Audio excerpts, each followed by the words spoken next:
Welcome to my YouTube channel. PSC പരീക്ഷകൾക്ക് നമ്മളിപ്പോൾ SCERT text ബുക്കുകൾ പഠിക്കുന്ന ഏറ്റവും ഇമ്പോർട്ടൻ്റ് ആയിട്ടുള്ള കാര്യമാണ്.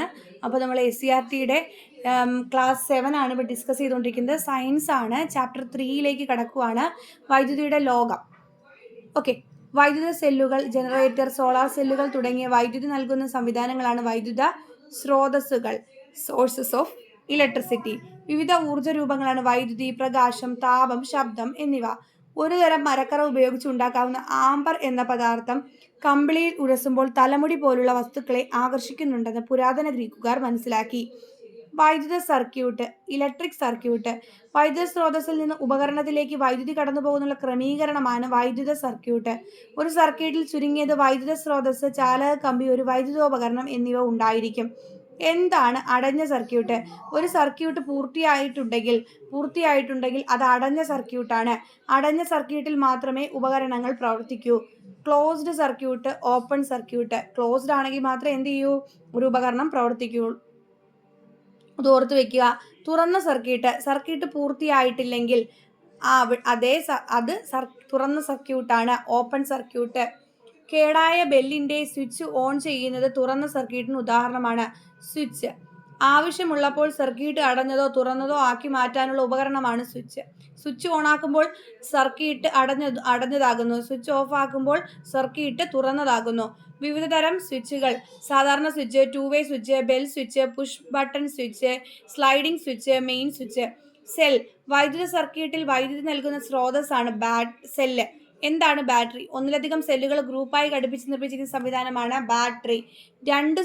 ഒരു സെല്ലിന്റെ നെഗറ്റീവ് അടുത്ത സെല്ലിന്റെ പോസിറ്റീവിനോടായിരിക്കും ബന്ധിപ്പിക്കേണ്ടത്. സെല്ലുകളുടെ എണ്ണം കൂടുന്നതിനനുസരിച്ച് ലഭിക്കുന്ന വൈദ്യുതിയുടെ അളവും കൂടുന്നു. ക്ലോക്കിൽ ഉപയോഗിക്കുന്നത് ഏത് സെല്ലാണ്? Dry cell. Dry cell recharge ചെയ്യാൻ കഴിയാത്ത സെല്ലാണ്. മൊബൈൽ ഫോണിൽ ഉപയോഗിക്കുന്ന സെല്ലാണ് ലിഥിയം അയോൺ സെല്ല്.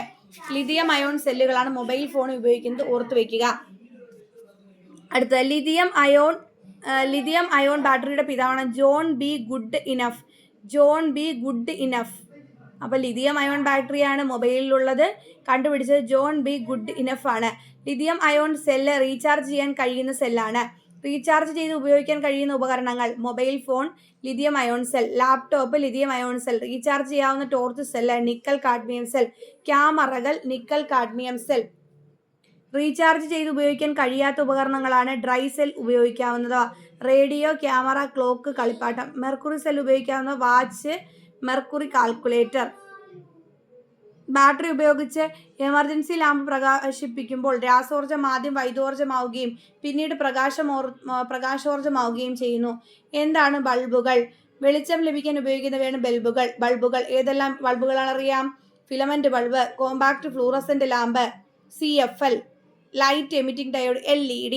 സാധാരണ ഇലക്ട്രിക് ബൾബുകളേക്കാൾ ഫിലമെന്റ് ബൾബുകളേക്കാൾ ഊർജ്ജം കുറച്ചു മതി CFLനേക്കാൾ കുറഞ്ഞ ഊർജ്ജം മതി LED ബൾബുകൾക്ക്. LED ലൈറ്റുകളിൽ വിഷരാസവസ്തുക്കൾ ഇല്ല. 100% ഉപയോഗിക്കാവുന്നവയാണ് LED ബൾബുകൾ. ഒന്നിലധികം LED ബൾബുകൾ ഒരു സ്ട്രിപ്പിൽ ക്രമീകരിച്ച സംവിധാനമാണ് LED മൊഡ്യൂൾ എന്ന് പറയുന്നത്. അടുത്ത് നമുക്ക് നോക്കാം. സ്വിച്ച് ഓൺ ചെയ്യുമ്പോഴാണ് സർക്യൂട്ടിൽ വൈദ്യുത ബാറ്ററിയിൽ നിന്ന് ബൾബിലേക്ക് എത്തുന്നത്. എന്താണ് ചാലകങ്ങൾ അഥവാ കണ്ടക്ടേഴ്സ്? വൈദ്യുതി കടത്തിവിടുന്ന വസ്തുക്കളാണ് ചാലകങ്ങൾ. ഇരുമ്പ്, സ്വർണം, ചെമ്പ്, സ്റ്റീല്, ഗ്രാഫൈറ്റ്, ജലം തുടങ്ങിയവ. എന്താണ് ഇൻസുലേറ്ററുകൾ? വൈദ്യുതി കടത്തിവിടാത്ത വസ്തുക്കളാണ് ഇൻസുലേറ്ററുകൾ. ഉണങ്ങിയ മരക്കഷ്ണം, കടലാസ്, പ്ലാസ്റ്റിക് തുടങ്ങിയവ. ചാലകങ്ങൾ ഉപയോഗിക്കുന്ന സന്ദർഭങ്ങൾ: ബൾബിലേക്ക് വൈദ്യുതി കടന്നു പോകുന്ന ചെമ്പുകമ്പി, ശരീരത്തിന്റെ ഊഷ്മാവ് പരിശോധിക്കുന്നതിന് ഉള്ള തെർമോമീറ്ററിൽ ഉപയോഗിക്കുന്ന മെർക്കുറി, ഭക്ഷണം സംഭരിക്കുന്നതിനുള്ള ഫോയിലുകളുടെ നിർമ്മാണത്തിന് ഉപയോഗിക്കുന്ന അലൂമിനിയം, വാഹനങ്ങളുടെ എഞ്ചിൻ നിർമ്മാണത്തിന് ഉപയോഗിക്കുന്ന ഇരുമ്പ്. ഇൻസുലേറ്ററുകൾ ഉപയോഗിക്കുന്ന സന്ദർഭങ്ങൾ ഏതെല്ലാം? ചെമ്പുകമ്പി പൊതിഞ്ഞിരിക്കുന്ന